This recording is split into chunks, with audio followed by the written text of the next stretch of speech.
In the pre-dawn hours on November 8, 1942, Rear ADM. Henry K. Hewitt and Major General George S. Patton anxiously scanned the Moroccan shore from the bridge of the heavy cruiser USS Augusta. Around them was an armada of 102 American ships poised to commence Operation Torch, the Allied invasion of North Africa. The troopship convoy UGF-1, United States Gibraltar Fast, left Chesapeake Bay, Virginia, on October 23rd. The convoy joined en route with two surface combat groups, forming Task Force 34 under Hewitt's overall command. The troopships carried 35,000 soldiers of Patton's Y Armored Corps, comprising the U.S. 3rd and 9th Infantry Divisions, the U.S. 2nd Armored Division, and two separate tank battalions and supporting troops. Almost the same number of sailors crewed the vessels of the task force. The target of Hewitt's command, designated as the Western Naval Task Force, was the port city of Casablanca on Morocco's Atlantic coast. Two similar task forces, designated as Central and Eastern, were moving into positions in the Mediterranean Sea for landings at Oran and Algiers in Algeria. After the fall of France, Hitler's Germany occupied the northern part of the country and its Atlantic coast. The southern part of France and its African colonies comprised the collaborationist Vichy France, so named after its seat of government in the city of Vichy. Vice-Admiral Frise Michelier commanded French forces in the Casablanca sector. Michelier's naval forces comprised the battleship Jean Bart, 1 light cruiser, 9 destroyers, 8 small surface combatant vessels, 11 minesweepers, and 11 submarines. The cruiser Primogay and the 9 destroyers formed the 2nd Light Cruiser Squadron under Rear ADM, Gervais de Lafond. Under construction at Saint-Nazaire, the Jean Bart barely escaped German arrival there in June 1940, and only one of its 2 turrets, each mounting 4 8-inch guns, was operational. Naval gunners manned the shore defenses with a formidable battery at Point El Hank, mounting 4 7.6-inch and 4 5.4-inch guns. Ground forces under Brig General Antoine Bethoir consisted of 4 poorly equipped colonial regiments of questionable quality. Close to 170 aircraft, mainly older models, rounded out Michelier's forces. On October 21st, a British submarine covertly delivered Eisenhower's deputy, Major General Mark Clark, to Algiers to contact high-ranking French officers to persuade them not to resist their recent allies. Foreign Service Officer Robert Murphy, President Roosevelt's personal representative already in Algiers as a member of a trade mission, had a similar task. They had contacted several French generals, Bethoir among them, who readily agreed to cooperate. Admiral Michelier, believed loyal to the Vichy government, was not approached. The plan had to be based on the assumption that the French forces would resist, although it was devoutly hoped that they would not, Hewitt would later write. The strong fixed defenses of Casablanca, the presence of French naval forces in the port, and the absence of suitable landing beaches in the area ruled out any direct attack on that city. 3 widely separated attack groups would conduct the capture of Casablanca. The northern group was to capture the airfield at Medea Port Lyautey, 80 miles up the coast. The main landing would be in the center at Fadala, 10 miles north of the city, and the southern group was to land at Safi, 120 miles away. Each group of transports was protected by a covering group of combatant ships, screened on the flanks by destroyers and minesweepers from submarine attacks. The center group, the largest, was covered by the battleship USS Massachusetts, heavy cruisers USS Augusta, USS Wichita, USS Tuscaloosa, light cruisers USS Cleveland and USS Brooklyn, aircraft carrier USS Ranger, and escort carrier USS Suwannee. The northern covering group consisted of the battleship USS Texas, escort carriers USS Sangamon and USS Chenango, light cruiser USS Savannah, and attendant destroyers and minesweepers. The battleship USS New York, light cruiser USS Philadelphia, escort carrier USS Santee, and its destroyers and minesweepers formed the southern group. Aboard the Ranger and the 4 tankers converted into escort carriers were 108 F-4F Wildcat fighters, 36 SBD Dauntless dive bombers, and 28 TBF Avenger torpedo bombers. The ships also carried 76 P-40F Warhawk fighters from the U.S. Army Air Forces, which could be launched from a carrier, but couldn't land on one. Hewitt's ships began maneuvering into place late on October 7th in preparation to commence landings at 4 a.m. the next day. So closely was the timetable executed that the Northern Attack Group arrived at its planned position off Media at 2400, the Southern Attack Group made Safi at 2345, and the Center Group was in Fadala Roads at 2353, wrote naval historian Rear ADM. Samuel Morrison, for precision planning and faultless execution, this on-the-minute arrival of a large, complicated task force after a voyage of about 4,500 miles merits the highest praise. General Bethoir received the alert 32 hours before the scheduled landings and departed Casablanca for Algiers to organize the uprising. During the night of November 7th, 8, Bethoir commandeered an unwitting colonial infantry battalion and occupied several government buildings, as well as the headquarters of General Charles Nogues, Commander-in-Chief of French forces in North Africa. Nogues and several high-ranking officers were detained at the headquarters. Commander-in-Chief of Vichy Forces ADM, François Darlan, who was visiting his sick son in Algiers from France, was also arrested. While Bethoir occupied the telephone exchange, Nogues' headquarters had a separate telephone system, and he remained in contact with subordinate commands. While detained at his headquarters, Nogues received word about Allied landings at Oran and Algiers around 3 a.m. on November 8th, and passed the alert and orders to resist the invasion. By noon, Bethoir was arrested, his abortive uprising put down, and Nogues and Darlan freed. At 0:30 a.m. on November 8th, Patton's soldiers began loading into landing craft from troopships positioned 8 miles offshore. With the first light expected at 5:30 a.m. and sunrise at 7 a.m., the time to move to the shore was set for 3:30 a.m. However, operations in total darkness in heavy swells pushed the jump-off time back almost an hour. Once loaded, the landing craft and tank lighters moved to the line of departure 4,000 yards from the shore, from where it was supposed to take 20 minutes to land. The landings were to commence without preparatory naval and air bombardment because Eisenhower wanted to avoid a confrontation between the erstwhile Allies. The signal from the French that there would be no resistance was the French searchlight elevated to the vertical. All ships and aircraft received orders not to fire unless fired upon or in the face of imminent hostile action.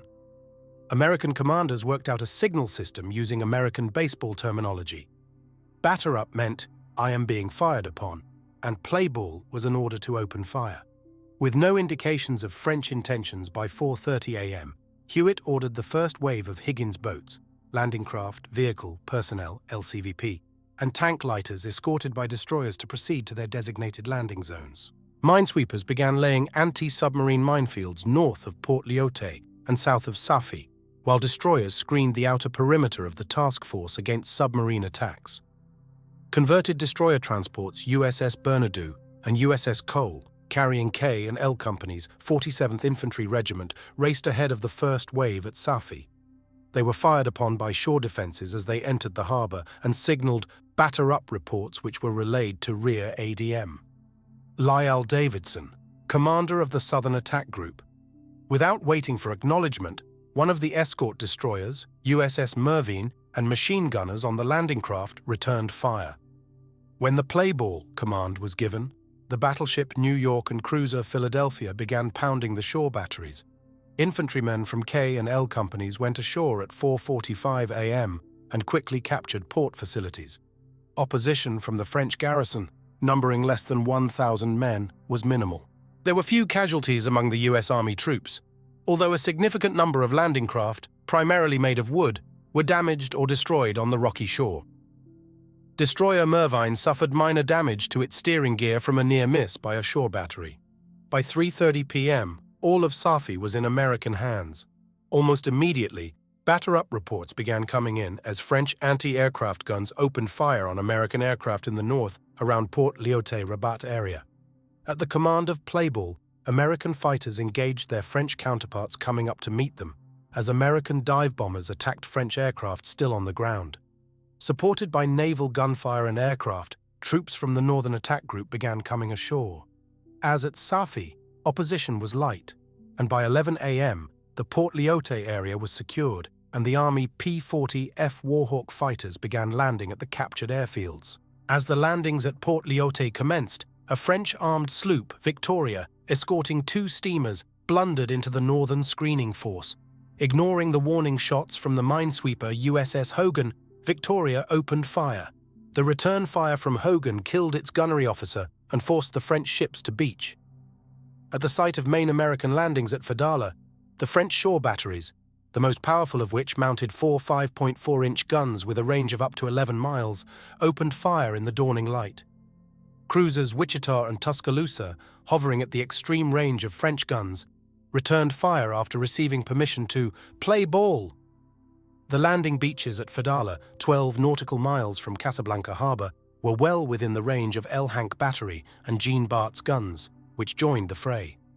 They, in turn, were engaged by cruisers Augusta and Brooklyn and destroyers Wilkes, Swanson, Ludlow, and Murphy.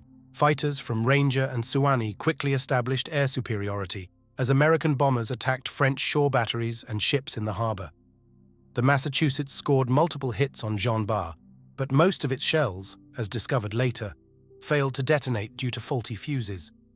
One round, however, hit Jean Bart's only operational turret and jammed its drivetrain, rendering the turret inoperable. 3 French submarines and 3 passenger ships, fortunately with no passengers aboard, were sunk at their piers. French return fire, although spirited, was largely ineffective. A hit on the destroyer USS Murphy opposite Fedala killed 3 sailors and damaged an engine, and the minesweeper USS Palmer suffered minor damage from 2 hits. Around 8 a.m., 6 French destroyers sorted from Casablanca Harbor and headed for Fedala to attack troopships. They managed to damage several landing craft before being intercepted by U.S. destroyers Wilkes and Ludlow. French destroyer Milan dueled with Wilkes, scoring hits on each other before the arrival of cruisers Augusta and Brooklyn forced the French vessels back. Shortly after 10 a.m., the light cruiser Primogay and several submarines on the French side and Massachusetts and Tuscaloosa joined the action. French destroyers Fogo and Boulonnais succumbed to multiple hits and went down. Augusta took a hit from El Hank Battery, but the damage was minor. Despite multiple French torpedoes in the water, none of the American ships were hit. Deftly maneuvering American ships avoided the worst of French fire, although there were a few close calls. I was on the main deck when a shell hit so close it splashed water all over me, and later on the bridge one hit even closer. I was too high to get wet, Patton remembered. It was hazy, and the enemy used smoke well. I could just see them and make out our splashes with our ships firing like hell and going in big zigzags and curves to keep the enemy from our subs. By noon, outgunned and strafed by aircraft, French vessels were getting the worst of it. The cruiser Primogay and destroyers Milan, Frondeur, and Brestois were heavily damaged, disengaged, and retreated to port.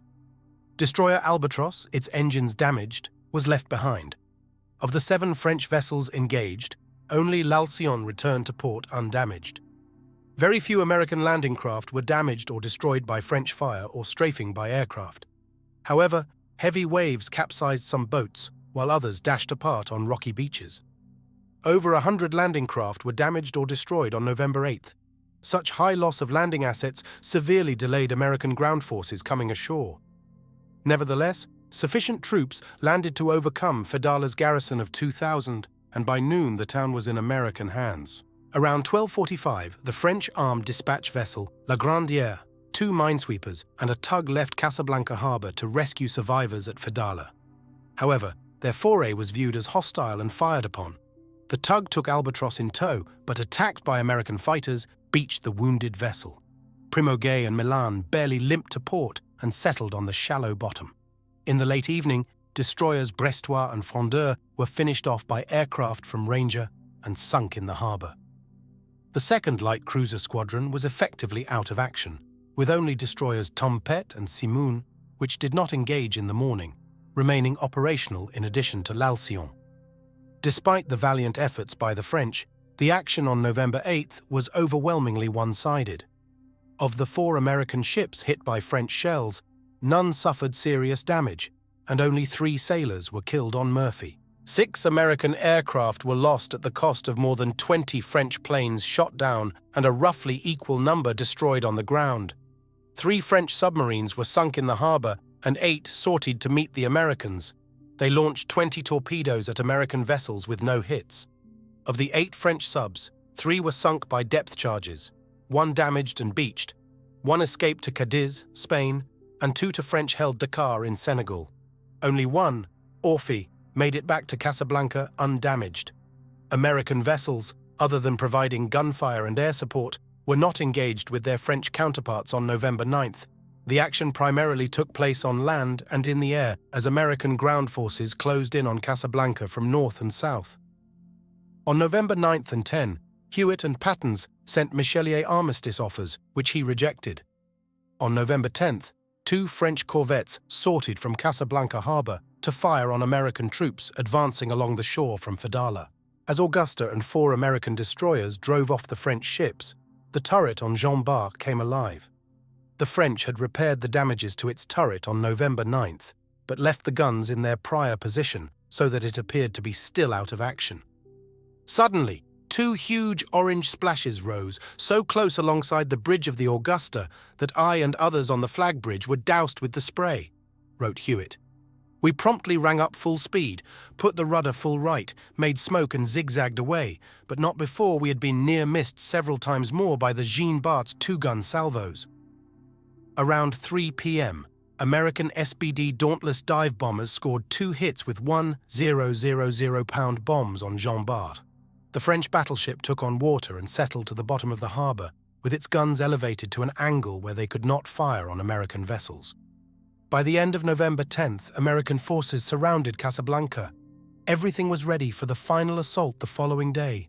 At 5:30 a.m. on November 11th, Patton sent a captured French officer to Michelier with emphatic demands to surrender immediately or be destroyed.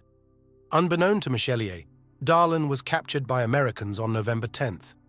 In a deal with Eisenhower, in exchange for being recognized as a French High Commissioner and commander of French forces in Africa, Darlan signed an armistice and ordered the French forces to surrender and cooperate with the Allies. Patton's demands coincided with orders relayed to Michelier by Darlan, who was seconded by General Nogues, also captured by Americans, and brought to Casablanca. By 7 a.m., Michelier ordered his forces to lay down their arms, and Casablanca was fully occupied by 11 a.m. At 2 o'clock, Admiral Michelier and General Nogues came to treat for terms, Patton wrote. I opened the conference by congratulating the French on their gallantry and closed with champagne and toasts. I also gave them a guard of honor. No use in kicking a man when he's down. On the evening of November 11th, 2 German submarines arrived at Casablanca. Shortly before 8 p.m., the U-173 under Oberleutnant zur See Hans Adolf Schweichel, hugging the shallow waters off the coast, snuck in between the minefield and the shore and fired 5 torpedoes, all of which hit the transport USS Joseph Hughes, tanker USS Winooski, and destroyer USS Hambleton. Most of the troops from Joseph Hughes had already come ashore, but approximately 100 men died, including its captain Robert Smith. The Winooski and Hambleton remained afloat. A torpedo hit Winooski on an empty fuel compartment, and the ship continued operations. The Hambleton suffered serious damage to its engine room, and 20 men were killed. She was towed to Casablanca harbor and eventually returned to the United States. The second submarine, U-130 under Captain zur See Ernst Kals, did not score any hits, and the 2 vessels slipped away despite frantic efforts to find them. On November 12th, as American aircraft and light vessels hunted the 2 German submarines, U-130 snuck in again, firing 5 torpedoes for 5 hits. Transports USS Edward Rutledge, Tasker H. Bliss, and Hugh L. Scott went down with the loss of almost 80 men. The U-130 slipped away unscathed again. In their hunt for the German U-boats, American aircraft mistook the French submarine Sidi Farouk, which did not take part in earlier fighting, and sank her off the coast of Fadala. On November 15th, the U-173 scored a torpedo hit on the cargo ship USS Electra, but the ship remained afloat for 2 days before being beached at Casablanca. She eventually returned to the United States. In turn, the U-173 was run down by destroyers Woolsey, Swanson, and Quick, and sunk by depth charges on November 16th. The U-130 left the area to continue haunting Allied shipping under a different captain, Oberleutnant zur See Siegfried Keller. By the time American destroyer USS Champlain sank her with depth charges off the Azores on March 12, 1943, the U-130 sent 24 Allied ships to the bottom of the sea. Except for the loss of life inflicted by the 2 German U-boats, American casualties during the Battle of Casablanca came to approximately 170 killed and 400 wounded. French casualties came to over 400 killed and 200 wounded. Being treated with respect and courtesy by Hewitt and Patton, Michelier and Darlan offered full cooperation to the Americans. Released French prisoners were allowed to keep their arms, and French flags continued flying over administration buildings. Local authorities worked hand in hand with the Americans in swiftly repairing damages to harbor facilities, ensuring speedy disembarkation of American troops, equipment, and supplies. Of the French ships damaged during the battle, some, like destroyer Albatross, were fully repaired and served with the Free French. The cruiser Primauguet, damaged beyond repair, was sold for scrap after the war. The battleship Jean Bart was refloated, but it was still incomplete and did not enter active service. Its mission completed, the Western Naval Task Force left Casablanca. The troopships and their escorts returned to the United States, while the combatant ships were assigned other missions. The WW2 convoy, which arrived off Casablanca on November 13th, began disembarking the next wave of troops and supplies. For his successful operation completion, Hewitt received his 3rd star as a vice admiral. Admiral Darlan was assassinated by a monarchist member of French resistance, Fernand Bonnier de la Chapelle, in December 1942. Admiral Michelier was placed on leave after Darlan's death. After his disagreements with Admiral Philippe Auboineau, commander of the Free French Navy, Michelier was forcibly retired in December 1943. Hitler was enraged with the French going onto the Allied side in Africa. As a result, German troops occupied most of the Vichy France territory. On November 17th, Hitler ordered the launch of Operation Lila, aimed at capturing the French fleet in Toulon. In defiance, the French admirals ordered the scuttling of the fleet. More than 70 ships, including 3 battleships and 7 cruisers, were damaged and sunk by their crews. Now a major hub of Allied operations in Northwest Africa, Casablanca hosted a conference in January 1943 between Roosevelt and Prime Minister Winston Churchill. Soviet leader Joseph Stalin was invited but did not attend, citing ongoing fighting on the Eastern Front. Generals Charles de Gaulle and Henri Giroux, representing the Free French forces, attended as observers. Between them, Roosevelt and Churchill worked out multiple steps regarding further conduct of the war, the most important being the decision to invade Sicily in 1943 and the doctrine of Axis powers' unconditional surrender. While the successful Operation Torch resulted in the opening of the Second Front against German and Italian forces in northwestern Africa and a staging point for eventual invasion of southern Europe, there was much hard fighting ahead. Victor Kameneer is the author of The Bloody Triangle, the defeat of Soviet armor in the Ukraine, and a frequent contributor to WW2 history and military heritage magazines.